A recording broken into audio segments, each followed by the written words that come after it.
Πολλές φορές που βγαίνω για περπάτημα,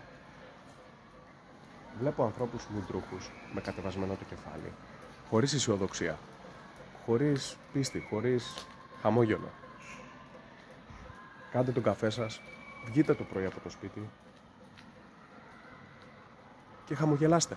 Χαμογελάστε σε ένα περαστικό, σε ένα μακρινό σας συγγενή, κάποιον από την περιοχή σας που μπορεί να μην τα έχετε και πολύ καλά, μπορεί να μην τα λέτε κάθε μέρα μαζί του, σαν Μεγαλούπολη ας πούμε που είστε, μπορεί να μην το έχετε αυτό. Όμως κάντε μια προσπάθεια. Χαμογελάστε του, ευχηθείτε του, πείτε μια καλή κουβέντα. Δεν έχουμε να χάσουμε τίποτα. Μόνο να κερδίσουμε έχουμε με το χαμόγελο και τη θετική σκέψη. Ξέρετε μια καλημέρα και ένα χαμόγελο τι ωφέλη έχει?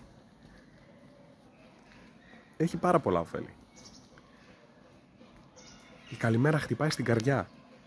Το καλό χαμόγελο και η διάθεση βοηθάει και το κοινωνικό σύνολο. Κάντε το. Δεν κοστίζει ένα χαμόγελο και μια καλημέρα.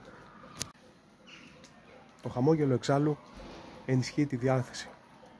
Βελτιώνει τις σχέσεις μεταξύ των ανθρώπων. Μειώνει το άγχος. Έχει τόσα ωφέλη. Όταν χαμογελάτε, ξέρετε πόσα κύτταρα αναζωογονούνται. Πείτε την καλημέρα σας το πρωί. Φτιάξτε λοιπόν τον καφέ σας. Πείτε την καλημέρα σας. Και δράξτε κάθε ευκαιρία. Και να θυμάστε, ποτέ μην τα παρατάτε. Θυμηθείτε ότι την τελευταία φορά που ήταν να τα παρατήσετε και όλα έμοιαζαν χαμένα, πως προσπαθήσατε για ακόμα μια φορά.